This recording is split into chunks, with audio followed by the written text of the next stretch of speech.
नमस्कार मित्रांनो, आपल्या सगळ्यांचं स्वागत आहे आमच्या शेती एक शेती या यूट्यूब चॅनलमध्ये। मित्रांनो, 28 जून 2024 रोजी सादर केलेल्या 2024-25च्या अर्थसंकल्पामध्ये राज्यात मुख्यमंत्री माझी लाडकी बहीण योजना ही योजना राबवण्याकरता मंजुरी देण्यात आलेली आहे। याच्या संदर्भात एक महत्त्वाचा जी.आर देखील 28 जून 2024 रोजी निर्गमित करण्यात आलेला आहे। मित्रांनो, या जी.आरच्या माध्यमातून ही योजना कशा प्रकारे राबवली जाणार आहे, याच्यासाठी कोण कोण पात्र असेल, अटी शर्ती काय असतील, याच्यासाठी कागदपत्र नेमकी काय लागणार आहेत, या अर्जाची प्रक्रिया कशा पद्धतीने असणार आहे, ही सविस्तर माहिती अशी आजच्या या व्हिडिओमध्ये जाणून घेण्याचा प्रयत्न करणार आहोत। परंतु त्या अगोदर जर आपण आमच्या चॅनलवरती नवीन असाल तर प्लीज चॅनलला एक सबस्क्राइब करा।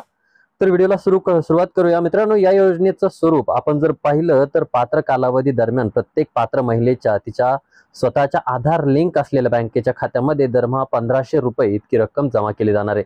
केंद्र शासनाच्या आणि राज्य शासनाच्या अन्य आर्थिक लाभाच्या योजनेद्वारे 1500 रुपयांपेक्षा कमी लाभ असेल तर फरकाची रक्कम या योजनेद्वारे पात्र महिलांना दिली जाणार आहे। म्हणजे तुम्हाला जर पहिले 500 रुपये चालू असतील तर पूर्ण 1000 करून पुरे 1500 रुपये तुमच्या खात्यावरती येणार आहेत। म्हणजे एखाद्या योजनेच्या अंतर्गत सदर महिलेला पूर्वी जर 500 रुपये महिना मिळत असेल तर उर्वरित 1000 रुपयाची रक्कम त्या महिलेच्या महिन्याला तिच्या खात्यामध्ये येणार आहे।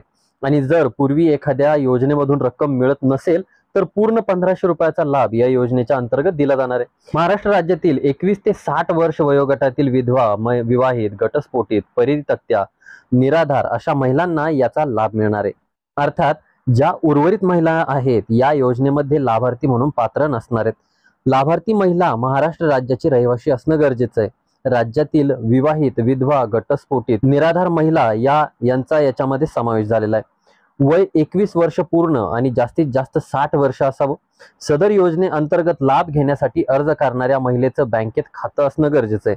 बँक खात्यात आधार लिंक असणं सुद्धा गरजेचं आहे। आणि अशा महिला लाभार्थ्याच्या कुटुंबाचं एकत्रित वार्षिक उत्पन्न 2.5 म्हणजेच 2.5 लाखांपेक्षा जास्त नसावं। अशा प्रकारे देखील याच्यामध्ये अट घालण्यात आलेली आहे। याच्यामध्ये कोण अपात्र असणार आहे, ज्याचं 2.5 लाखांपेक्षा जास्तिक वर्षाचं उत्पन्न असेल असे लाभार्थी याच्यात अपात्र ठरतील।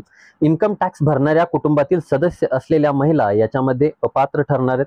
ज्याच्या कुटुंबातील सदस्य नियमित कर्मचारी असतील, कंत्राटी कर्मचारी असतील किंवा कंत्राटी म्हणून सरकारी विभाग, उपमंडळ किंवा भारत सरकार राज्य शासनाच्या यांच्या अंतर्गत काम करत असतील, सदर महिलेने शासनाच्या इतर विभागांमार्फत राबवण्यात येणाऱ्या आर्थिक योजनांद्वारे 1500 पेक्षा जास्त लाभ घेतलेला असेल अशा महिला अपात्र ठरणार आहेत। ज्याच्या कुटुंबातील सदस्य विद्यमान आजी माजी खासदार असतील, ज्यांच्या कुटुंबातील सदस्य भारत सरकार किंवा राज्य सरकारच्या बोर्ड, कॉर्पोरेशन, बोर्ड उपक्रमाचे अध्यक्ष किंवा उपाध्यक्ष असतील किंवा सदस्य असतील, ज्यांच्याकडे चारचाकी वाहन ज्यामध्ये ट्रॅक्टर वगळण्यात आलेले आहे, ट्रॅक्टर सोडून कुठलंही चारचाकी वाहन घरामध्ये असेल, म्हणजे ज्याच्यामध्ये 4 व्हीलर येते किंवा ट्रक वगैरे येतात, तर त्या लाभार्थ्यांना या गोष्टीचा लाभ मिळणार नाही।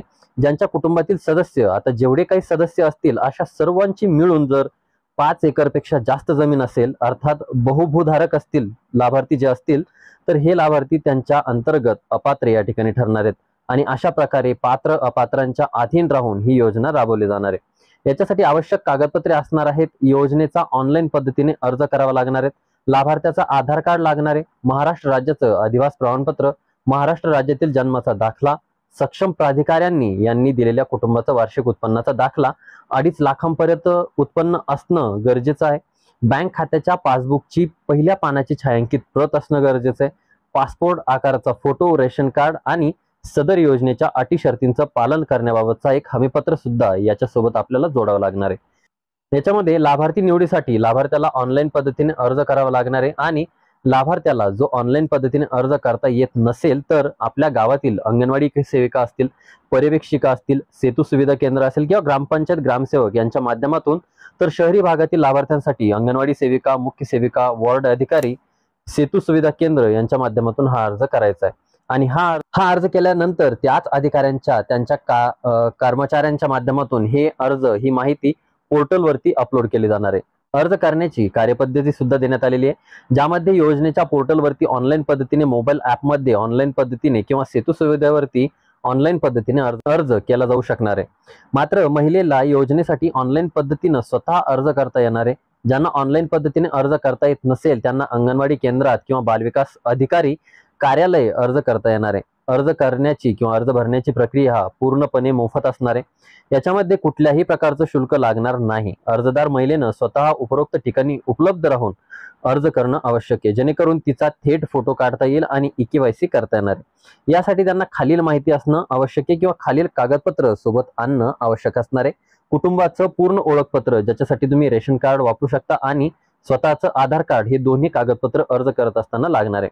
अशा प्रकारे ऑनलाईन पद्धतीने अर्ज केल्यानंतर पात्र झालेल्या महिलांना 1500 रुपये प्रतिमाह डायरेक्टली डीबीटीच्या आधारे संलग्न बँक खात्यामध्ये क्रेडिट केले जातील।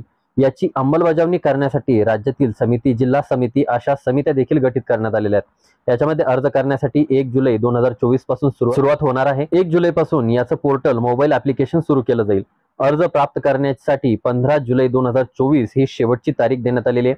15 जुलै 2024 पर्यंत अर्ज केलेले तात्पुरती यादी 16 तारखेला प्रकाशित केली जाईल आणि या यादीवरील तक्रारी हरकत प्राप्त करण्यासाठी 16 ते 20 जुलैचा कालावधी असेल।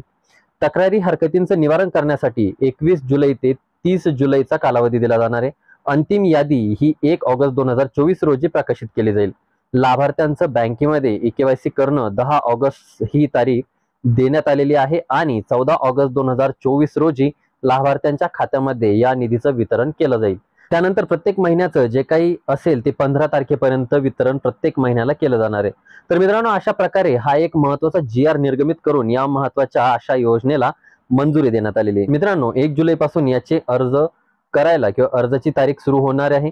अर्ज सुरू झाल्यानंतर याचा अर्ज कसा करायचा याच्याबद्दलची सविस्तर माहिती देखील आपण या आपल्या चॅनलच्या माध्यमातून म्हणा किंवा व्हिडिओच्या माध्यमातून जाणून घेण्याचा प्रयत्न करणार आहोत। त्याकरता चॅनलला सबस्क्राईब करून ठेवायचं, बेल आयकॉनला क्लिक करून ठेवायचं, जेणेकरून अशाच पद्धतीचे नवनवीन व्हिडिओ आपल्यापर्यंत पोहोचत राहतील आणि ही माहिती आपल्या इतरही शेतकरी बांधवांना किंवा गरजूंना शेअर करायची आहे। भेटूया नवीन माहितीसही, नवीन अपडेट्सही। तोपर्यंत धन्यवाद मित्रांनो।